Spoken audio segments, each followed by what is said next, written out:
নমস্কার, পাহাড় তিস্তার রান্নাঘরে আপনাদের সবাইকে স্বাগত। আজ না খুব পাও ভাজি খেতে ইচ্ছে করছে। শোনো না, খেতে ইচ্ছা করছে কিন্তু বানাতে ইচ্ছা করছে না। চলো আমি হেল্প করি। কি মজা! এই যে সবজিগুলো সব কেটে দিয়েছি প্রেসার কুকারে, তাহলে সেদ্ধটা বসিয়ে দাও। খুব মজা না? হেল্প করে দিচ্ছি।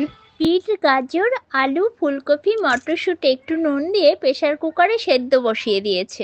আমি এইদিকে তাড়াতাড়ি চপারে ক্যাপসিকাম, পেঁয়াজ, কাঁচা লঙ্কা, আদা আর টমেটো চপ করে নিয়েছি। ও, চপ করা হয়ে গেছে। এদিকে আমার সবজিও সেদ্ধ হয়ে গেছে। তারপর সবজিগুলো সেদ্ধ হয়ে গেলে সবজিগুলো খুব ভালো করে ম্যাশ করে নেব। তারপর কড়াইতে তেল আর বাটার একসাথে গরম করে নেব। একটু বাটারটা বেশি দিলে টেস্টটা ভালো হয়। এই পেঁয়াজের বাটিটা দাও তো। এই যে পেঁয়াজগুলো তারপরে ঢেলে একটু ভাজা ভাজা করে আদা আর কাঁচা লঙ্কা দিয়েও একটু নাড়িয়ে চাড়িয়ে আমরা দিয়ে দেব এর মধ্যে টমেটো দেওয়ার পর একটু নুন দিলে টমেটোটা ভালো সেদ্ধ হয়। তারপরে ক্যাপসিকাম দিয়ে একটু ভালো করে ভাজা ভাজা হয়ে গেলে, এই যে দেখুন কত সুন্দর ভাজা ভাজা হয়ে গেছে। এবার ওই যে ম্যাশ করা সবজিটা এর মধ্যে দিয়ে ভালো করে নাড়িয়ে চাড়িয়ে একটু ঢাকা দিয়ে দেব। একটু ফোটার পর ওর মধ্যে পাও ভাজি মশলাটা আমরা অ্যাড করব। আমরা বাড়ি বানানো পাও ভাজি মশলা অ্যাড করেছি। আপনারা চাইলে এভারেস্টেরও পাও ভাজি মশলা অ্যাড করতে পারেন।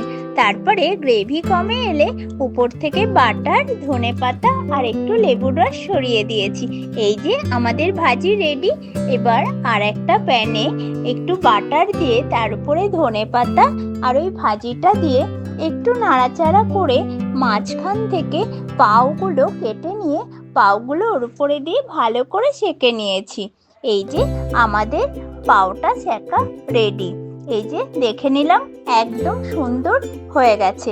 এই নাও, তোমার দিয়েছি, খেয়ে দেখো, বলো কেমন হয়েছে। আর পেঁয়াজের সঙ্গে সার্ভ করবেন। আহা, যাক বাবা, অবশেষে হলো।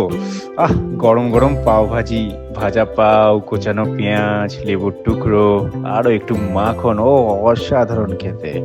অবশ্যই আপনারা এটিকে বাড়িতে বানাতে পারেন। রেসিপিটি ভালো লাগলে চ্যানেলটিকে সাবস্ক্রাইব করে পাশে থাকা বেল আইকনটি প্রেস করে নোটিফিকেশন অল করে দেবেন।